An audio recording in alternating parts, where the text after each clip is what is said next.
Welcome to Coffee with a Closer, where we're sitting down with industry professionals at uncovering what they're doing in their business to grow, lead, and serve. And I'm a student of success, so I love learning from people who are doing things at a high level. In this industry, there are a lot of top professionals who are really making noise and getting things done. So I thought, why not sit down with them, have a conversation, and learn what works. So my goal with these conversations is not only to help me grow, but others that are listening can pick up ideas, inspiration, or maybe even a few strategies that can help their own business. So my guest today is Grant Fetter. He is the team leader for the Grant Fetter Homes team of Compass. I would classify Grant as somebody who's seeing some success at a level that I would classify above normal. And today I want to dive a little deeper with him to see what he's doing and how he's built that. So let's welcome Grant Fetter. Hi, Michelle. Thank you very much. Well, I feel really honored to be here. I got the invite and said, well, I probably have some things to share. And you said achieving it a little bit above average. And it's interesting to think of that because we go through this whole thing and you just learn as you're going along the way. Yeah. You know, we make mistakes. We're in this world that we live in now where we have this FOMO. We see agents succeeding. We see their results. We see things they're doing, and we think everything's peachy all the time. Not to say that it isn't peachy sometimes, but we're all going through this together. And so I really appreciate what you're doing and putting this together to try and share some of that. And I'll try to be as honest today about some of the great stuff and then some of the not so great stuff too. Yeah, I do appreciate that. Before we get into everything, I'd love to learn just a little bit of your background. So where did you grow up and how did you get into this business? Oh, interesting. Okay. Well, so I moved out to this area. So just a little reframing. I'm a team lead. We do primarily Illinois and Wisconsin. Okay. And I moved out to the Lake County area, gosh, probably about 30 years ago now at this point. I moved from west of Rockford. I was out in a cornfield in Rockford, Illinois, and moved out here. And I got into real estate because really, like most real estate agents probably do. Mm-hmm. I liked homes. I thought it was a way to do something different from what I was doing. I was waiting tables and bartending and had done retail, and I have a background in theater as well. And so it all just seemed to work out for me. And so I got into it, and I said what every other real estate agent says when they get into it. They say, I like people and I like homes, and I think I could do this, and I bet I could make a lot of money. Yeah. We didn't even have, maybe HGTV was a thing then, but I didn't really have that as inspiration. I feel like a lot of agents' inspiration today is that. But yeah, so I love that you asked about the background because I think my background is a little less traditional than many. Mm-hmm. Because I did start real estate in 2005, but I promptly took a break from real estate in 2009. Okay. And I got into it in 2005. I had a lot of success, did really well, sold quite a few homes, but I didn't set myself up for success. And I imagine we're going to talk a little bit about that today, the right way that you should. And probably what happens to a lot of agents when the market really crashed in 2009 or shifted pretty significantly, and I hadn't set myself up for success. I didn't diversify. I didn't have the systems or the plans in order to help me succeed. And so I left, and I went and I worked for a Fortune 15 company. We won't talk about them, but it was a large technology sales company. Okay. And I worked for them for several years, and I was a business sales manager helping sell to large businesses, and I learned so much from that when I came back to real estate that it was night and day, the difference that you learn from a company that's a Fortune 15 company that teaches you, I mean, literally, how do you send a professional email? How do you schedule your day? How do you leverage the technology that you have around you to be the most productive? And yeah, just there are some unmeasurables that you can get from that that nobody teaches you when you come out of your 5 or 6 week real estate course and they teach you everything you need to know about real estate when really the only thing you remember is that there's 43,000 square feet or something like that in an acre. I don't even know the exact number right now, but they don't teach you all of these things that really are critical in your role. So yeah, I could go on for about an hour, but really I came back to real estate, and then early pandemic time had someone approach me and said, Grant, it seems like you're doing some good things. It's about 4 years ago now. Jackie came on as my first team member. Okay. She had a negative experience with a real estate agent, and then came said, hey, I'd like to learn. Seems like you're doing things the right way. Yeah. And started the team. So it's a truncated version of my history. Yeah. I'm married. I have 3 boys. Okay. The oldest is in college now, and Nice. the youngest is 10. All right. So yeah, it's a little bit about me That's and where I awesome. came from. Yeah, I love that. I love that you learned some of your sales skills, before when you took that kind of break from real estate. Because something that I hear a lot from agents is that you're right, there is not a lot of formal training. Like, the real estate stuff, like myself, I know all the mortgage stuff, but now how do you get clients, right? So that's Yeah. kind of the hard part sometimes. So thank you for sharing that. All right, so you were a presenter at one of my masterminds, Okay. and something that really kind of resonated with a lot of the agent was the concept of a sales funnel, right? Would you take a little time with us to kind of explain what a sales funnel is? Yeah, well, I do full trainings on this, and even at your seminar, I think it was only about 10 minutes a time. But so I could take up an hour, but I'll try to do truncated as well. And I think you're right. This was one of the things that I was able to bring from that technology sales role into this and apply and lay over, because look, I had to do it myself in order to prove to my wife, hey, I'm not jumping out of the frying pan and into the fire and going back and just doing the same thing as I did in real estate before again. Right. We're doing this and we're showing up. I use this word a lot. This word is intention. So Okay. I am showing up intentionally as a business owner and doing things a little bit differently. And it proved measures. And when you have a repeatable and reliable system, you are not then suffering from what most agents suffer from, which is you might get a deal, you might get 2 deals, you might get 5 deals, whatever it is that your path is. And then you get so busy doing that, and then that goes down. And then Yep. you suffer this time where you're like, oh my gosh, I have no paychecks coming in. And that can be so discouraging that little slough off right there sometimes makes people leave the business because Right. they don't know what to do. And then they suffer from scarcity, and they get into this mindset of like, okay, well, I just have to hustle. And it becomes very upsetting, the amount of work they have to do in order to try and build that up again. And so they just see these peaks and valleys of business. Right. Instead of creating, how do you create a repeatable and reliable source of income as a real business? That's the core of why you do a sales funnel. Does that make sense? Yeah, no, absolutely. And it's funny because it kind of resonates with me too, right? It's, you have to do the work. You kind of have to back into the numbers, right? Yeah. If you want to close so many transactions, you have to kind of back into, and what it all boils down to is, right, it's conversations, Yeah. right? How many conversations about real estate are you having every day? So it's a great segue into the funnel and how I look at it. So normally I have a whiteboard behind me, but I'll try to do this as visual as I can, okay? We're talking about a funnel in real estate. What you are doing is you are working backwards from the amount of money that you want to generate, okay? Right. That, we could spend hours just talking about that, about your value and how much you're worth. And I just find it so interesting when I talk to new agents. I say, well, how much do you need to make a year? And they try to keep these really low, achievable numbers, this like 50,000, 80,000 a year, 100,000 a year, whatever it is, Yeah. when really it's your own business and the sky's the limit for you. Yeah, I always find it interesting when I sit down with somebody the first time and I talk about the funnel, how much do you want to make in the following year? And they're always they always come up with these reasonable numbers of, well, I only need to make 50,000, I only need to make 80,000, or some of them get to 100,000 when they're first starting off, and that's the number that they give me. Yeah. And so we take that and I say, hey, the sky's the limit really in this. Why aren't we talking 200, 300, 400,000? But I get it. Let's start somewhere, okay? Right. So when we're looking at the funnel, we have to take that number that they want to make and we have to identify, well, how many transactions is it going to take to help you get to that number? Let's just, for the sake of conversation, say that they make about $5,000 per transaction, Okay. per home that they sell or close or help somebody buy. Let's just say Right. that. So you do the easy math. If you want to make $100,000, that means you got to sell 20 homes, right, to get to there. So you start with that number at the bottom of the funnel. So I'd ask, if you will, to picture a funnel much larger at the top, caves in, and then it actually gets a little bit tighter down at the bottom, and out at the bottom comes these transactions, right? Closings. We put things in the top, and things come out the bottom in a measured amount, Right. right? So if you want that $100,000, that 20 transactions, whatever that number is for you, you have to figure that out yourself.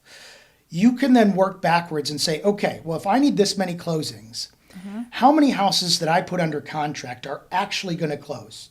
Right. And I'll give you a pro tip. The answer is not 100% of those. So it's going to be a little bit larger. And then you go, well, how many of those homes that I get under contract are going to be people, how many of the homes that I actually get them to sign a listing with me or get a buyer's agency agreement, how many of those are actually going to go under contract? Right. Another tip, it's not going to be all of them. So that number is going to be larger as well. Right. And then you get to a big apex, which I'm going to put an asterisk here because this is a huge critical moment, is the moment when you sit down with someone and you have the listing presentation, which I think every agent does a listing presentation of some sort. Right. But also for your buyers, the equivalent of that is a buyer consultation. Okay. Having a sit down, just like we're doing right now, over the table, finding out everything about them, setting up their expectations, buyer consult. Okay. So many agents just show up at the door. This moment is the what I call the largest lead measure that an agent can have. Okay. This is where that funnel gets tighter, is at that moment. Okay. So then you go, okay, so how many of those people that are sitting down with you, how many calls do you have to get this many people to sit down with you?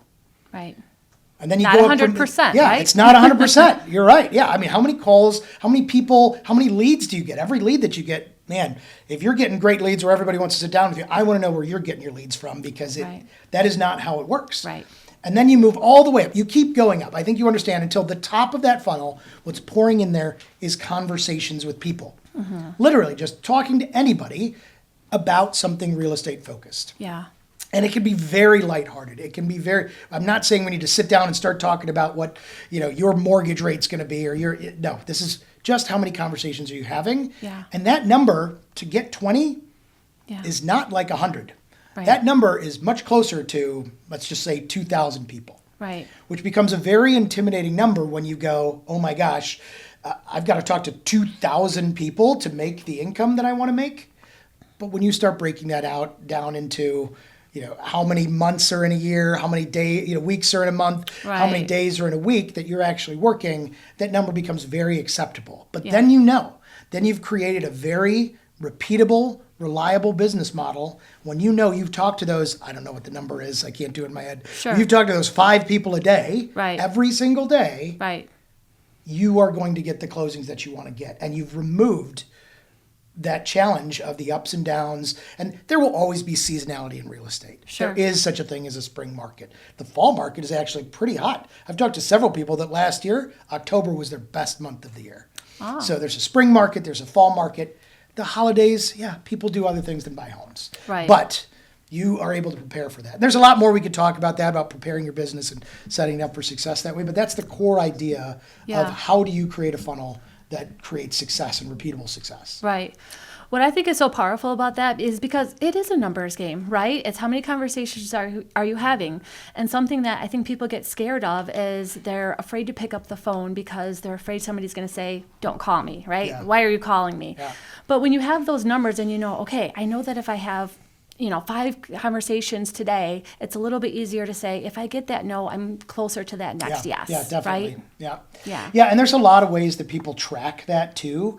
I find on my team, I actually do less tracking than a lot of folks do, but you can get really nitty gritty with that. You can start tracking every one of your conversations, find out what your conversion ratios are from conversations to how many people actually sit down with you to how many. I mean, I do know on my team what my conversion ratio is from because we do track every single lead, every single listing appointment and every single buyer appointment. We track that. So I know how many appointments my team needs to go on in order to close this many deals. And then we extract. Some people are a little bit higher. They can close at a little higher rate, and some people don't. And then as a team lead, what I can do from a coaching and mentoring standpoint is we go, okay, are you getting the number of, because we have a defined number. Hey, if you want to get 20, it's usually somewhere around 40 to 50 actual sit-down meetings that you need to get to, okay? Well, are you getting those 50 meetings you need? If the answer is no, then we know we need to talk about what are you doing to get those meetings in? What's going in the top of the funnel? Yeah. If you're getting those meetings and you're not getting the closings, we know that we need to talk about proficiency. Like actually sitting down and you're not getting people to convert and work with you, that's a post-meeting conversation about proficiency. Yeah. Have you ever heard the old equation? It's A times P equals R squared. Have you ever heard this? I have not heard that. No. Okay, so it's A equals R. So A is activities equals results. If you just work, you're going to get some results from it, right? Right. P is proficiency equals R. If you're just really good at it, people will still work with you, but you're probably a secret agent. You're not out there doing the work. You're not out there showing people that you're there. If you're really good at it, you'll still get results, but not the results that you want. Yeah. So if you apply the activity plus the proficiency, that's results squared. Okay. You really impact those two things when done hand in hand. Yeah. Are like that's unstoppable. That's when you become, the train starts rolling and you start having to give out leads because you're getting too many and you've got too many people that want to work with you. That's a good problem to have, right? Absolutely. Yeah. You kind of answered my next question. I was going to ask you about accountability and what things that you do to keep accountable and your team accountable. But I think a big answer to that is tracking your daily activities, right? Yeah, the tracking the daily activities, and everybody can do that on their own. Let's talk about, I love your question about accountability. Accountability is a huge thing in this industry, and it's something that I take very near and dear to my heart. I really love the teachings of Jocko Willink. Are you familiar with Jocko? Yeah. So he talks about extreme ownership, and we can't control anybody else and what anybody else does except for ourselves. So we're in charge of our own actions. I, as a team leader individually, I apply that to everyone and I say, look, I'm not going to track. This is different than a lot of teams, mind you. There are a lot of teams that they want every CRM conversation tracked. And if that person needs that individually, they need to do it. I have one person on my team who needs that level of accountability and he does that. Okay. But what I track is that one moment in time, that buyer presentation, that listing presentation, because that is the biggest lead measure, and it's on you to have that sense of personal accountability. To can I get myself there? And it is the biggest gap between the agents that succeed and the agents that don't. The agents that maybe the haves and the have-nots, whatever it is, that ability to can I hold myself self-accountable to doing this, and it really is important, and it's one of the reasons why I have a coach as well. So I think we're going to talk about coaching, I would assume. Yeah. I know you're a big fan of coaching as well. Yes, I am. Yeah. So accountability, really, it is on the self, in my opinion. You need to be able to be willing to show up every day and do the work. And some of that comes from, you hear this a lot nowadays, but it's never more true than it is in real estate, the why. What is your why? Why are you getting up? What are you doing that any given day, and what is your focus, and why are you driving to get done what you need to get done? Yeah. So, I'm a big fan of that. I'm a person that I like to have accountability. Like I'll track my daily conversations and I'll send it into my boss. And I'm like, hey, tell me, am I doing a good job or not? Or, what should I do that I'm not doing? Yeah. So and that validation is very important as well. And I think, again, that's even the part of the coaching where sometimes we're in this crazy lone wolf business. We do not get the validation of, are we doing good? Are we doing bad? Yeah. Do we have clients every once in a while that give us high fives and send us gifts? Yes, but we also have clients that are really demanding and really challenging, and we don't get the validation for the work that we're doing. And so having that, again, having a coach do that, having peers do that, is really important. I think it's helpful. Yeah, thanks for bringing that up.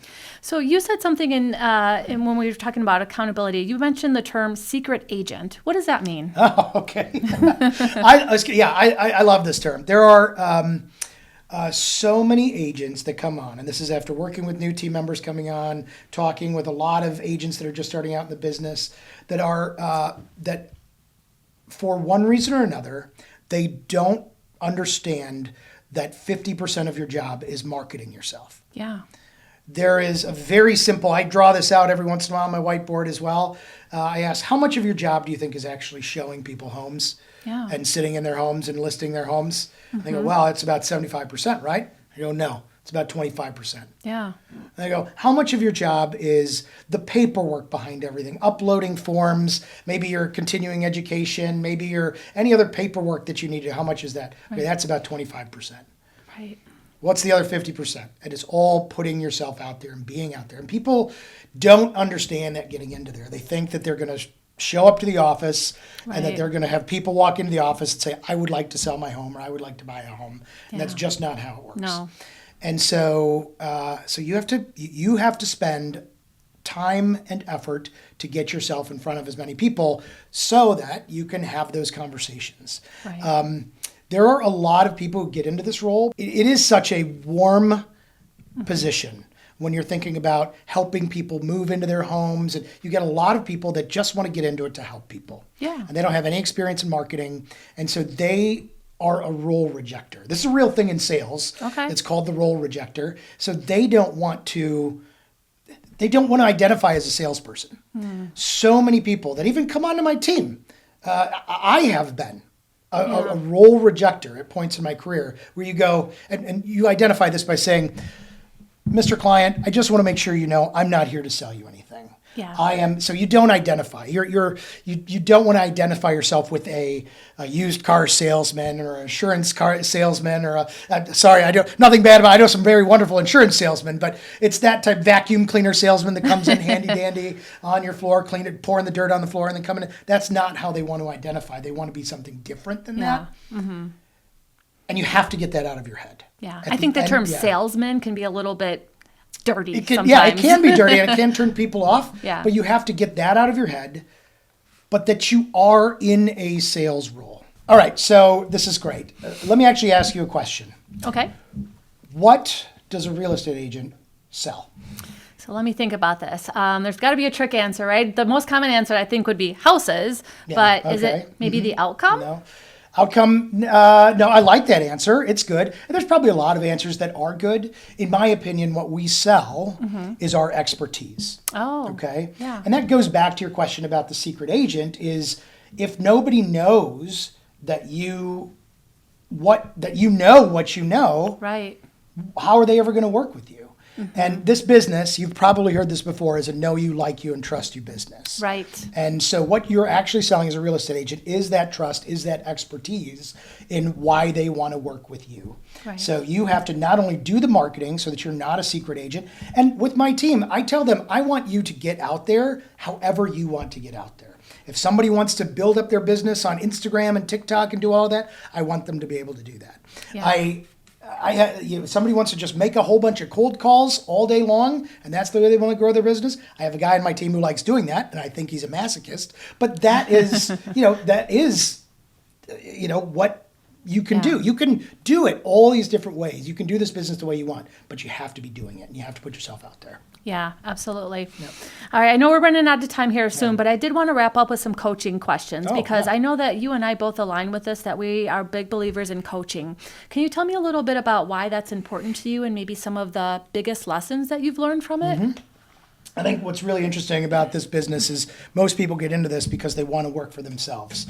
They think that they can control their schedule, and but one of the biggest reasons is I want to work for myself. I don't need a boss. I don't need anybody to tell me what to do.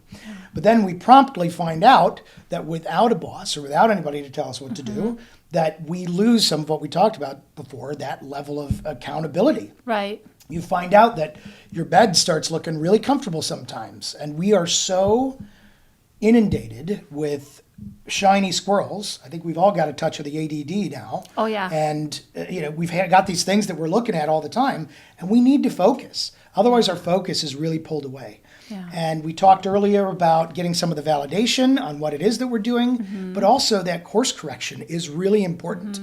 I'm a Tom Ferry coaching member, not sponsored or anything here, but I love the Tom Ferry. There's a lot of different programs out there. Brian Buffini, Michael Maher has a program. There's a ton of them. I do recommend coaching. They are not cheap. Yeah. They are not cheap to do. And if you find one that's cheap, that's probably not the one to do. Yeah. Because it does hold your feet to the fire. Like, look, I'm paying for this. This is something I'm doing.